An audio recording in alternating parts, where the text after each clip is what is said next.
Good afternoon. Hope you're having a great week. It is Monday, June 23rd, 5:08 p.m. Pacific Daylight Time, local time here in Ellensburg, Washington. So, this is just a little update as to what's going on in the world. I'm not going to talk about all the world events. We'll talk about the major one. And this is don't follow my channel for like up-to-date news. I'm not here to provide news as to what's going on. I'm just here to provide like my opinion on how it affects trucking. So there's a lot of things happening right now between Israel, Iran, the United States, Qatar, or Qatar, however you pronounce it. I've heard it's guitar or gitter.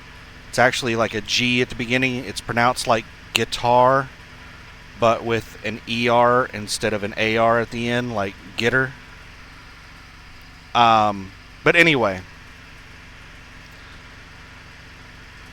I made a video a few days ago, or actually it was like a week ago now. I think it was like 12 days ago, approximately, because they're calling this another 12-day war.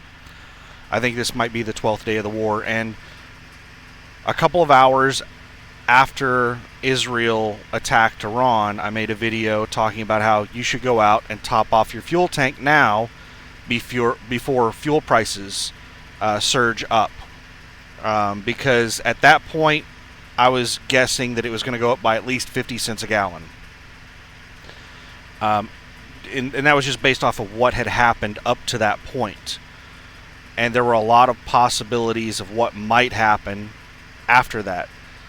So, potential for fuel prices going up even higher if they block the Strait of Hormuz or whatever. But now I'm giving a new update. Now, again, like the last update video I gave was like within a few hours of it happening, and you were getting a lot of conflicting reports. Nobody really knew what was going on at that time. It was too early. I'm doing another video where it's really too early. There's a lot of conflicting reports. What the big news right now is that a ceasefire has been brokered by President Trump. Qatar or Gitter helped negotiate the deal. Trump basically got Israel to agree to the deal, and Qatar or Gitter got Iran to agree to the deal.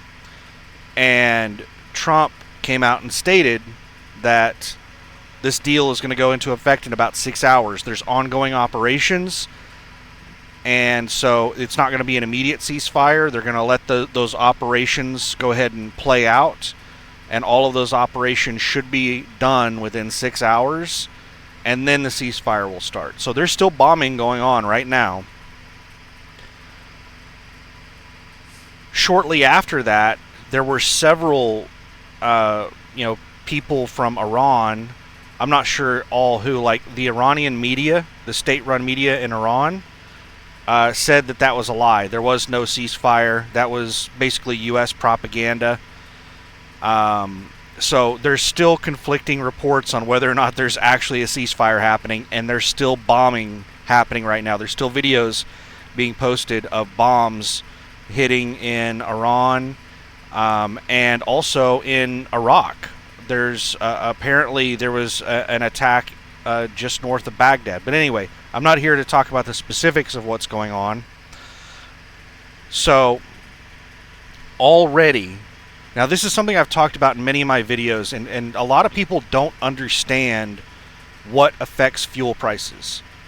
I've had people in the comments just like obviously not understand how the fuel pricing works, talking about how it's going to take months for this to affect it, and so we're not going to see a change in fuel prices for months or whatever, or this person was just elected, so what happened in the fuel prices the day of their election, they're not even in power yet, they can't influence fuel prices. That just shows an ignorance of how fuel pricing works. Fuel prices are a speculative market. It's emotion based. It's based off of perception. It's based off of it's mainly fuel is mainly purchased on a futures market.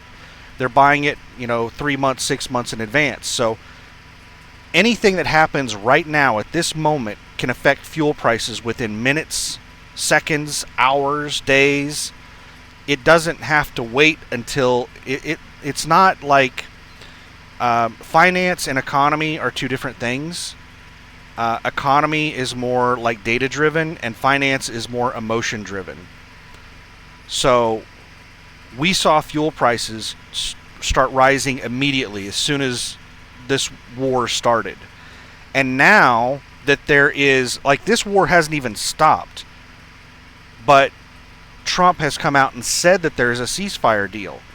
And just with him making a Truth Social post about that, fuel prices have, well, not fuel prices, but oil, I've heard, has dropped by 11%. A massive, massive drop on, let me double check that, because somebody posted that. Let me just double check. No, I'm not seeing it down 11%. I'm seeing it down 4%. But maybe what they were saying was, it was up 7% on the day, and then it dropped all the way to down 4%. So there was maybe an 11% move on the day. I'm not going to go spend 20 minutes researching to see if that's the case. But anyway, there's even a 4% drop in a single day is significant. So we're already seeing a massive drop in oil futures, and we're going to see a drop in fuel prices. So what kind of fuel price drop should we expect? Well, what we should expect, if the ceasefire happens as expected and there's no other things, there's no arguing, it depends a lot on how certain people are that it's over. So if people are 100% certain that this is over, then we should see fuel prices go back to at least the levels that they were at when this started 12-ish days ago, which fuel prices have gone up by 30 to 50 cents per gallon approximately. It varies by area. Like the area that I'm in right now, fuel prices were already quite obscenely high.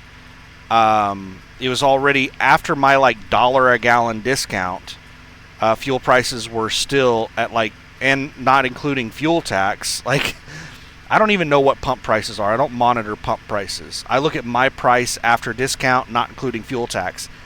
And my price in the state of Washington was $3.77 a gallon here at this Pilot Flying J. And now it's $4.04 a gallon. So what is that? That's 23 plus 4, 27 cents a gallon that it went up here. But prices were already astronomical here at this location. Places like Amarillo, Texas, it went up by 35 cents a gallon. So it's just somewhere in the ballpark of 30 to 50 cents a gallon, and it just varies by area. We should see those prices come back to where they were a couple of weeks ago. Now, it may take a few days for that to happen. Usually you don't see, I've seen fuel prices change by $1 in one single day. $1 a gallon in a single day. That is a massive change for one day. Usually you're going to see really big things like this affect fuel prices over the course of a week. So it's going to take maybe a day, a couple of days, maybe a week before fuel prices get back to where they were a couple weeks ago. But we may see fuel prices actually drop even further than that, because the tension in the Middle East leading up to this was affecting fuel prices. So there was already a fuel price increase leading up to this. And then when it actually happened, it jumped up even more. So we should see it come back to where it was when it happened, and then back down to, the elevated price before that should disappear. And then this is also very positive for the whole Gaza situation. One of the reasons we've had inflated fuel prices for a while, well, ever since, I don't know how long it's been now. Has it been 1 or 2 years? I think it's been 1 year, a little over a year.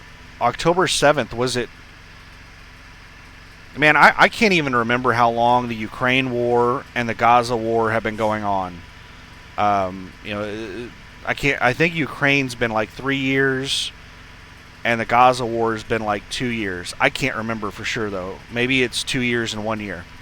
But anyway, what's been going on in Gaza has been affecting fuel prices the entire time, because people have been afraid of this exact type of thing, a war in the Middle East breaking out, because of countries in the Middle East just getting tired of the genocide that Israel is doing in Gaza. And I don't think anybody can deny that it's a genocide. They basically like flattened Gaza, and like people are starving to death and stuff. It's like, I'm not pro-Palestinian. Like, I don't like the Palestinians. I don't like the Iranians. I don't like the Israelis. I don't like anybody in the Middle East, to be honest. I don't have a dog in this fight, so I'm not supporting any horse in this race, however you want to put it. They all have issues.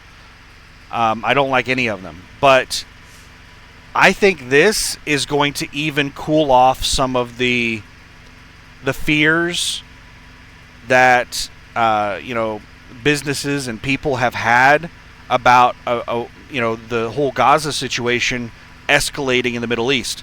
That escalation is over and done with now. Iran was the major source of that escalation. If we're good, if Israel and Iran make peace, then there's no more tension in the Middle East. They're still going to have to figure out this Gaza situation. That still has to get resolved. So I'm not highly confident that this peace is going to last. But hopefully they can come to some kind of an agreement on the Gaza situation. And I don't really want to spend 4 hours talking about that. But that Gaza situation is not going to be easy to resolve, because Israel doesn't want those people in their country, and neither does any other country in the Middle East. Nobody wants the Palestinians. I'm pretty sure other countries have been offered to take over Gaza, like Egypt. Whenever the whole Gaza thing broke out, Egypt went up there and barricaded their borders so that the people from Gaza, the Palestinians, couldn't come into Egypt. They didn't want them in Egypt. So, who's going to deal with the Gazans? Who's going to deal with the Palestinians? That's a whole can of worms. It's a massive issue unto itself. So until that gets resolved, there's still going to be tension in the Middle East. But the thing is that I think we've gotten over the hurdle of the expectation that the Gaza situation was going to turn into a war in the Middle East. That war has basically happened. It's over. It's done with. And hopefully it's over and done with. I don't know. It's still happening as we speak. Ceasefire is still happening. Some people, some sources in Iran are still saying right now that there is no ceasefire. It's made up propaganda from the United States. That's still happening right now. But if this ceasefire does happen and all this goes down, we could see a huge drop in fuel prices. So let's use Amarillo as an example. My price for fuel in Amarillo before this all kicked off was just under $2.30 a gallon, $2.28 a gallon, and right now it's around $2.60 a gallon, $2.63 a gallon. I can't remember the exact amount. It's somewhere around 30 cents a gallon that it went up over the last couple weeks. We could see my price in Amarillo not only go back down to $2.28 a gallon, but it may go back down to $2.20, $2.18 a gallon. We might see another 5 or 10 cents a gallon below what fuel prices were a couple weeks ago. I don't know. We'll have to wait and see. But my last video on this situation, I recommended that you top off fuel ASAP before the prices go up. Now I'm recommending hold off don't top off today if you can avoid it, because fuel prices could be dropping like 10, 20 cents tomorrow, and then they may keep dropping by like 5, 10 cents a gallon over the next few days or few weeks, and fuel prices could be lower than they were a couple weeks ago. So I would avoid topping off right now if you can. I would just throw in, like, and it depends on your situation, on your route. Like if you're going into California, unfortunately, it's probably still going to be better to top off. So, but I would avoid topping off right now. If I had to put fuel in, I would just throw in the 50 gallons for a shower, and I would try to put off fueling until tomorrow, because fuel prices are probably going to drop by at least 5 or 10 cents a gallon tomorrow. It could be more than that, and they're just going to keep dropping, for the next couple weeks probably. So that's my 2 cents on what's going on right now. Is all I'm really trying to talk about in this video is how this is going to affect fuel prices for us, for truck drivers. There's so much other stuff to talk about, but we're just going to keep it short and just talk about the fuel prices. When I eventually do a driving video, maybe, then I'll ramble about, all the other stuff, all the other craziness in the world. But good luck out there. My recommendation right now, hold off on topping off fuel for the next day or two. Just, throw in 50 gallons if you can. Just hop it along until fuel prices drop by like, 5, 10, 20 cents a gallon over the next couple of days. And hopefully, cross our fingers, the ceasefire is real, and it's actually going to happen, and it's going to be long term. And then the next situation to resolve is Gaza, and then the Ukraine-Russia war that they're not calling a war. What's Russia calling it? A military, some kind of military operation or something. Russia isn't like calling it a war. They're doing the same kind of stuff that the United States did whenever they bombed Iran. This is not an act of war. We're not bombing Iran. We're bombing the Iranian nuclear program. So apparently you can bomb a country and claim that you're not bombing a country as an act of war if you say that you're bombing Bill's house on Apache Street. This isn't bombing the United States. I'm just bombing Bill's house on Apache Street because he's an ass. This isn't an act of war against the United States. So I just like semantics. It's just a play on words. It's absolute ridiculous, childish. Like, this is the way kids argue shit. It's not. It's war is what it is. It's an act of war. So, we still have the Ukraine-Russia war going on, and we still have the China-Taiwan. Like, that is something that a lot of people are not taking serious enough. That is something that's not getting enough. People just aren't knowledgeable enough as to what's going on with China and Taiwan. People don't realize that China has, like, this plan that they've been working on for decades. Part of their plan was to become the #1 world naval power. They've done that. They want to become the #1 world superpower. They want to be the #1 world economic power. They want to take over from the United States. Right now, the United States is the #1 military and economic power in the world.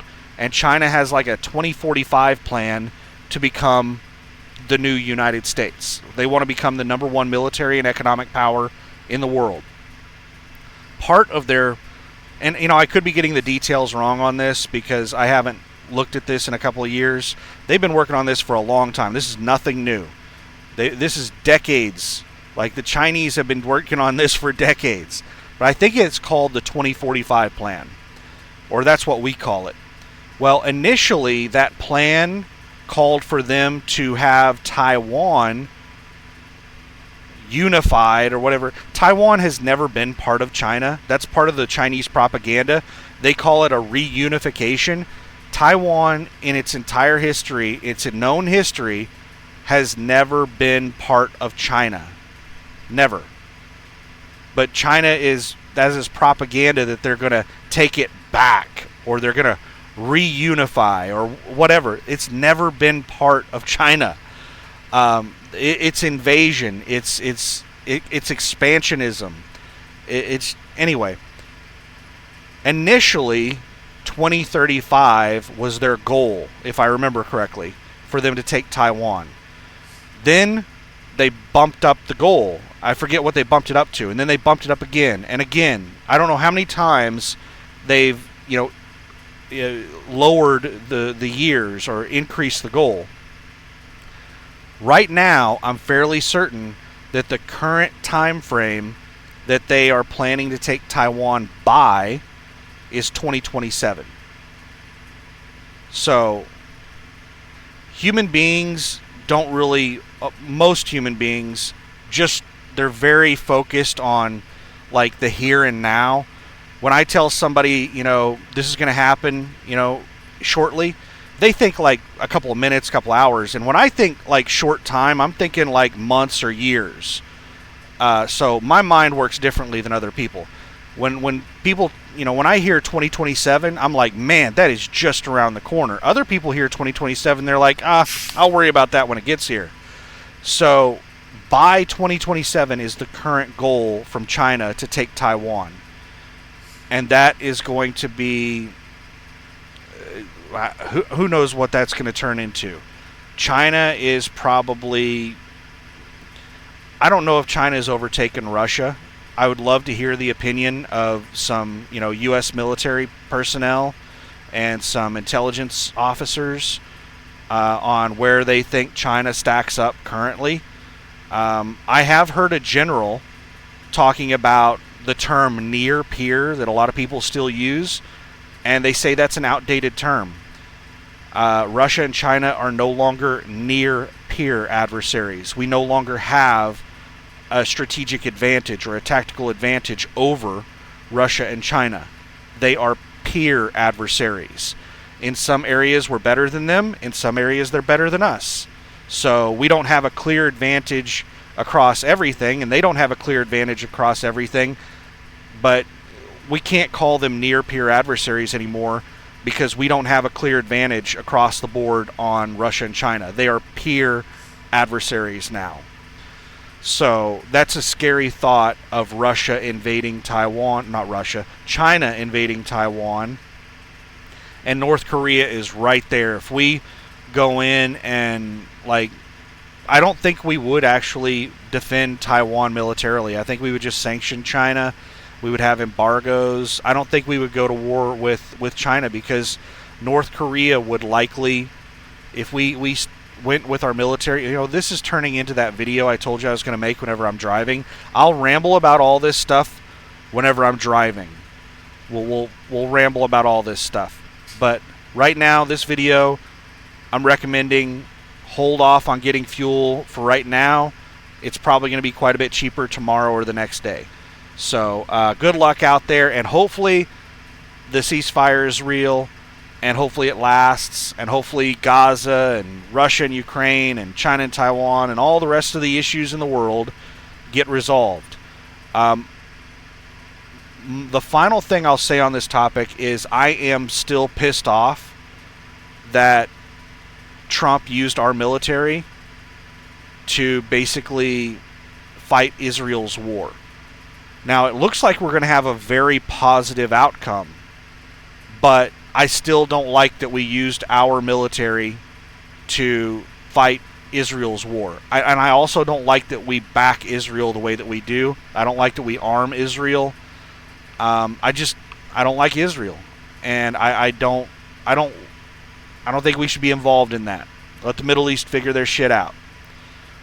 To an extent, I'm also not a complete isolationist. This is the reason I'm not a part of the Republican or Democrat Party or Libertarian or any specific party. I don't completely agree with anyone on anything. So, well, I won't say on anything, but it's, I don't know. This is looking like a very positive outcome, but like I said, we're still in the process of it hasn't happened yet. and there's still a lot of confusion. It's happening as we speak, a lot of moving parts. So hopefully we are going to have a very positive outcome. But regardless, if we do have a positive outcome, it doesn't change the fact that I'm still upset that we put, U.S. military lives in danger fighting a war for Israel. So I just want to make clear that I still have that stance on the issue. It still ticks me off. But anyway, best of luck out there, and have a good one.